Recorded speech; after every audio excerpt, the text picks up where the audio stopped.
Primeira carta de Paulo aos Tessalonicenses, capítulo 1.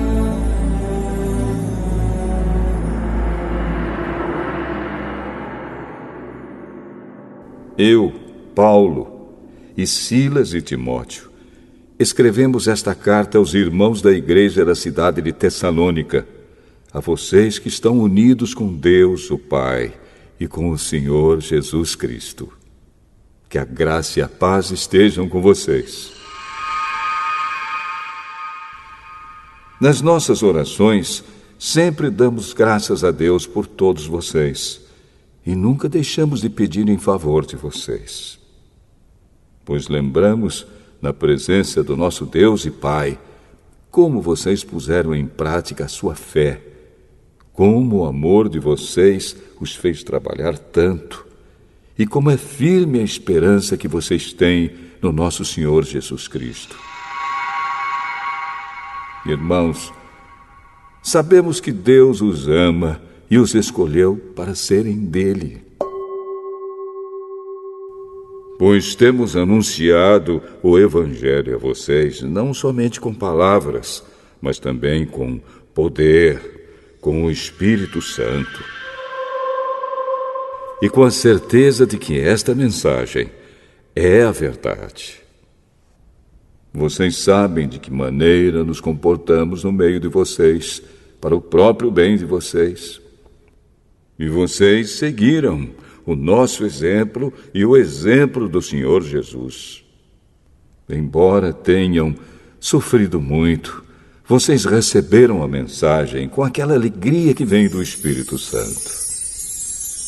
Desse modo, vocês se tornaram um exemplo para todos os cristãos das províncias da Macedônia e da Acaia.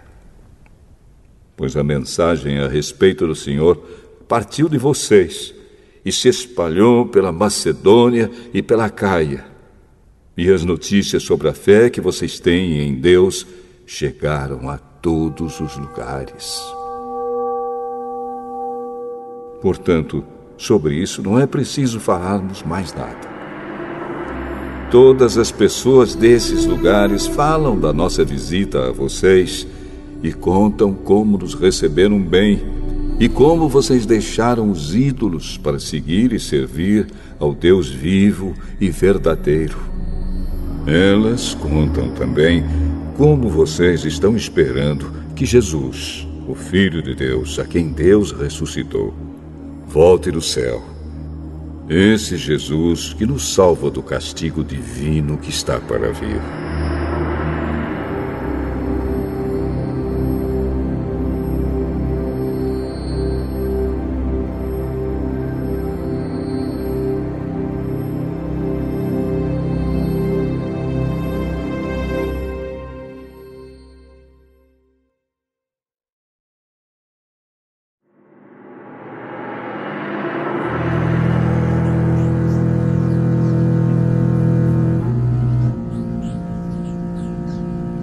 Primeira carta aos Tessalonicenses, capítulo 2.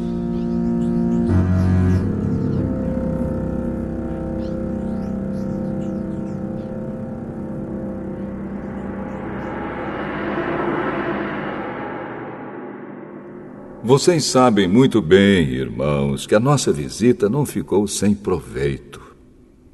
Sabem também como fomos maltratados e insultados na cidade de Filipos, antes de chegarmos aí em Tessalônica. Fomos muito combatidos, mas o nosso Deus nos deu coragem para anunciar a vocês a boa notícia que vem dele. Aquilo que anunciamos a vocês não se baseia em erros ou em má intenção, e também não tentamos enganar ninguém. Pelo contrário, sempre falamos como Deus quer que falemos, porque Ele nos aprovou e nos deu a tarefa de anunciar o Evangelho. Não queremos agradar as pessoas, mas a Deus, que põe à prova as nossas intenções. Pois vocês sabem muito bem que não usamos palavras bonitas para enganar vocês, nem procuramos tapear vocês para conseguir dinheiro. Deus é testemunha disso. Nunca procuramos elogios de ninguém, nem de vocês, nem de outros. No entanto, tínhamos o direito de exigir de vocês alguma coisa, por sermos apóstolos de Cristo. Mas, quando estivemos com vocês, nós fomos como crianças, fomos como uma mãe ao cuidar dos seus filhos. Nós os amávamos tanto que gostaríamos de ter dado a vocês não somente a boa notícia que vem de Deus, mas até mesmo a nossa própria vida. Como nós os amávamos. Irmãos, vocês com certeza lembram de como trabalhamos e lutamos para ganhar o nosso sustento. Trabalhávamos de dia e de noite a fim de não sermos uma carga para vocês, enquanto anunciávamos a vocês a boa notícia que vem de Deus.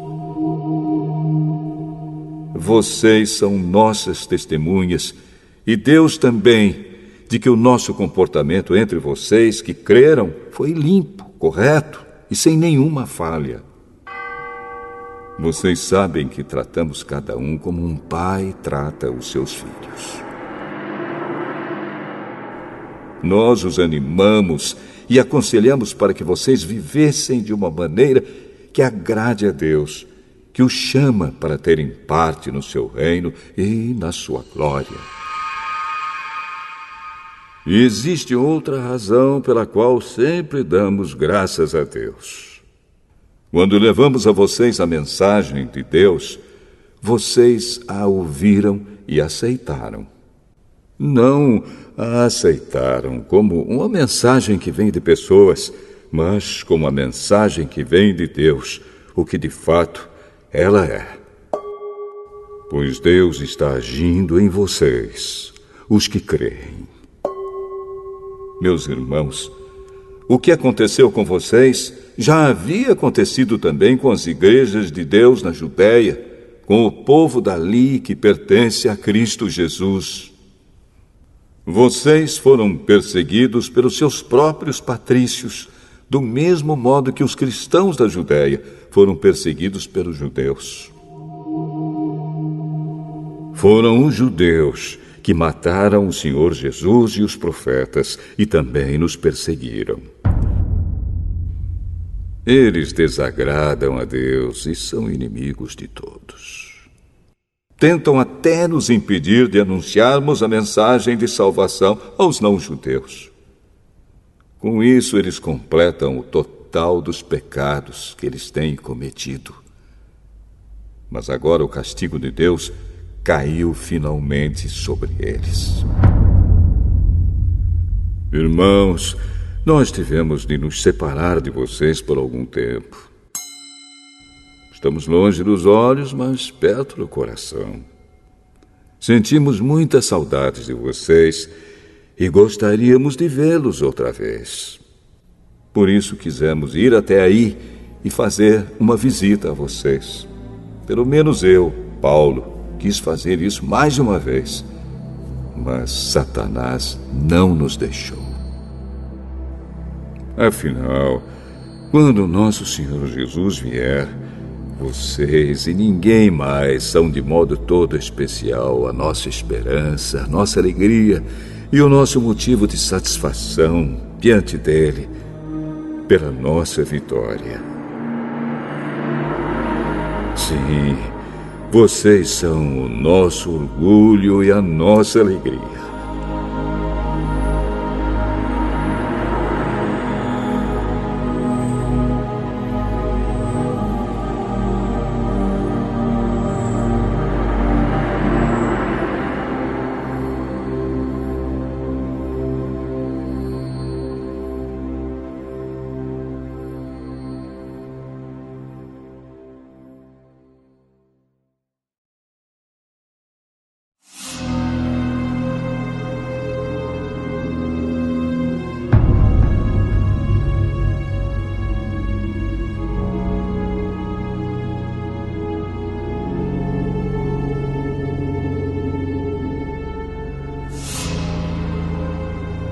Primeira carta aos Tessalonicenses, capítulo 3.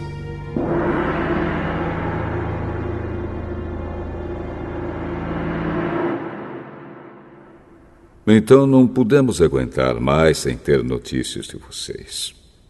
Por isso, Silas e eu resolvemos ficar sozinhos em Atenas e enviar a vocês o nosso irmão Timóteo. Ele tem trabalhado conosco no serviço de Deus, anunciando o Evangelho de Cristo. Nós o enviamos para animar e ajudar vocês na fé, a fim de que ninguém fique desanimado por causa das perseguições. Vocês mesmos sabem muito bem que elas fazem parte daquilo que Deus quer para nós. Pois quando estávamos com vocês, nós os avisamos que íamos ser perseguidos. E como vocês sabem, isso aconteceu mesmo. Por isso não pude aguentar mais sem ter notícias de vocês e enviei Timóteo para saber como vai a fé que vocês têm. É que eu tinha medo de que o diabo os tivesse tentado de tal modo que todo o nosso trabalho tivesse ficado inútil. Agora Timóteo já voltou daí de Tessalônica e nos trouxe boas notícias a respeito da fé que vocês têm em Deus e do amor que vocês têm uns pelos outros. Ele nos contou que vocês sempre lembram de nós com carinho e que têm tanta vontade de nos ver como nós temos de ver vocês. Assim, irmãos, em todas as nossas dificuldades e sofrimentos, o que nos animou foi a fé que vocês têm. Agora nós nos sentimos com mais vida, porque sabemos que vocês continuam a viver firmes por estarem unidos com o Senhor. E assim podemos dar graças a Deus por vocês. Agradecemos a alegria que temos diante do nosso Deus por causa de vocês. Dia e noite pedimos a Ele de todo o coração que nos deixe ir vê-los pessoalmente para podermos completar o que ainda falta na fé que vocês têm. Que o próprio Deus, o nosso Pai e o nosso Senhor Jesus preparem o nosso caminho para podermos ir visitar vocês. Que o Senhor faça com que cresça cada vez mais o amor que vocês têm uns pelos outros e por todas as pessoas, e que esse amor se torne igual ao nosso amor por vocês. Desse modo, Deus dará força ao coração de vocês, e vocês serão completamente dedicados a Ele, e estarão sem culpa na presença do nosso Deus e Pai, quando nosso Senhor Jesus vier com todos os que são dele. Amém.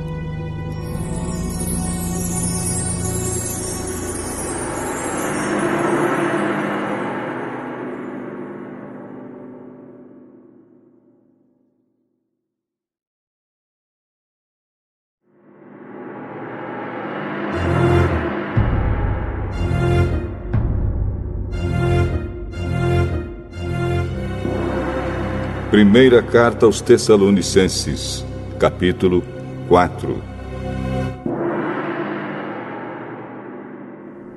Finalmente, irmãos, vocês aprenderam de nós como devem viver para agradar a Deus. E é assim mesmo que vocês têm vivido. E agora pedimos e aconselhamos, em nome do Senhor Jesus, que façam ainda mais. Pois vocês conhecem os ensinamentos que demos pela autoridade do Senhor Jesus. O que Deus quer de vocês é isto: que sejam completamente dedicados a Ele e que fiquem livres da imoralidade. Que cada um saiba viver com a sua esposa de um modo que agrade a Deus, com todo respeito, e não com paixões sexuais baixas, como fazem os incrédulos que não conhecem a Deus. Nesse assunto, que ninguém prejudique o seu irmão, nem desrespeite os seus direitos. Pois, como nós já dissemos e avisamos a vocês, o Senhor castigará duramente os que fazem essas coisas. Deus não nos chamou para vivermos na imoralidade, mas para sermos completamente dedicados a Ele. Portanto, quem rejeita esse ensinamento não está rejeitando um ser humano, mas a Deus, que dá a vocês o seu Espírito Santo. Não há necessidade de lhes escrever a respeito do amor pelos irmãos na fé, pois o próprio Deus lhes ensinou que vocês devem amar uns aos outros. Pois é esse amor que vocês têm mostrado a todos os irmãos que vivem em toda a província da Macedônia. Portanto, meus irmãos, pedimos que façam ainda mais. Procurem viver em paz, tratem dos seus próprios assuntos e vivam do seu próprio trabalho, como já dissemos antes. Assim, aqueles que não são cristãos os respeitarão, e vocês não precisarão viver às custas de ninguém. Irmãos, queremos que vocês saibam a verdade a respeito dos que já morreram, para que não fiquem tristes como ficam aqueles que não têm esperança. Nós cremos que Jesus morreu e ressuscitou. E assim cremos também que depois que Jesus vier, Deus o levará de volta, e junto com ele levará os que morreram crendo nele. De acordo com o ensinamento do Senhor, afirmamos a vocês o seguinte: nós, os que estivermos vivos no dia da vinda do Senhor, não iremos antes daqueles que já morreram. Porque haverá o grito de comando, e a voz do arcanjo, e o som da trombeta de Deus, e então o próprio Senhor descerá do céu. Aqueles que morreram crendo em Cristo ressuscitarão primeiro. Então nós, os que estivermos vivos, seremos levados nas nuvens, junto com eles, para nos encontrarmos com o Senhor no ar. E assim ficaremos para sempre com o Senhor. Portanto, animem uns aos outros com essas palavras.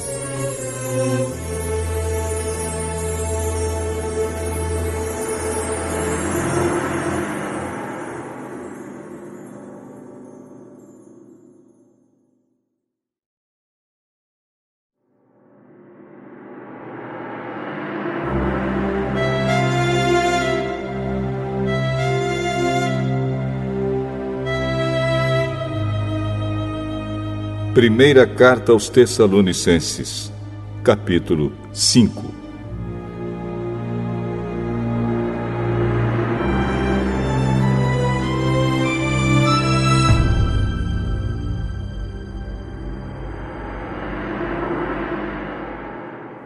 Irmãos, vocês não precisam que eu lhes escreva a respeito de quando e como essas coisas vão acontecer. Pois vocês sabem muito bem que o dia do Senhor virá como um ladrão na calada da noite. Quando as pessoas começarem a dizer, tudo está calmo e seguro, então é que, de repente, a destruição cairá sobre elas. As pessoas não poderão escapar, pois será como uma mulher que está sentindo as dores de parto. Mas vocês, irmãos, não estão na escuridão, e o dia do Senhor não deverá pegá-los como um ladrão que ataca de surpresa. Todos vocês são da luz e do dia. Nós não somos da noite nem da escuridão. Por isso não vamos ficar dormindo como os outros, mas vamos estar acordados e em nosso perfeito juízo. Os que dormem, dormem de noite, e os que bebem, é de noite que ficam bêbados. Mas nós que somos do dia, devemos estar em nosso perfeito juízo. Nós devemos usar a fé e o amor como couraça e a nossa esperança de salvação como capacete. Deus não nos escolheu para sofrermos o castigo da sua ira, mas para nos dar a salvação por meio do nosso Senhor Jesus Cristo, que morreu por nós para podermos viver com Ele, tanto se estivermos vivos, como se estivermos mortos quando Ele vier.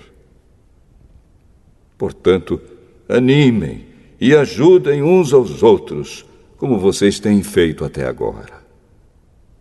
Irmãos, pedimos a vocês que respeitem aqueles que trabalham entre vocês, isto é, aqueles que foram escolhidos pelo Senhor para guiá-los e ensiná-los. Tratem essas pessoas com maior respeito e amor por causa do trabalho que fazem e vivam em paz uns com os outros. Pedimos a vocês, irmãos, que aconselhem com firmeza os preguiçosos, deem coragem aos tímidos, ajudem os fracos na fé e tenham paciência com todos. Tomem cuidado para que ninguém pague o mal com o mal. Pelo contrário, procurem em todas as ocasiões fazer o bem uns aos outros e também aos que não são irmãos na fé. Estejam sempre alegres, orem sempre e sejam agradecidos a Deus em todas as ocasiões. Isso é o que Deus quer de vocês por estarem unidos com Cristo Jesus. Não atrapalhem a ação do Espírito Santo. Não desprezem as profecias. Examinem tudo. Fiquem com o que é bom e evitem todo tipo de mal. Que Deus, que nos dá a paz, faça com que vocês sejam completamente dedicados a Ele e que Ele conserve o espírito, a alma e o corpo de vocês livres de toda mancha para o dia em que vier o nosso Senhor Jesus Cristo. Aquele que o chama é fiel e fará isso.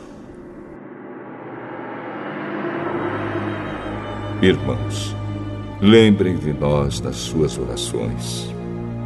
Cumprimentem todos os cristãos com um beijo de irmão. Peço com insistência, pela autoridade do Senhor, que esta carta seja lida para todos os irmãos. Que a graça do nosso Senhor Jesus Cristo esteja com vocês.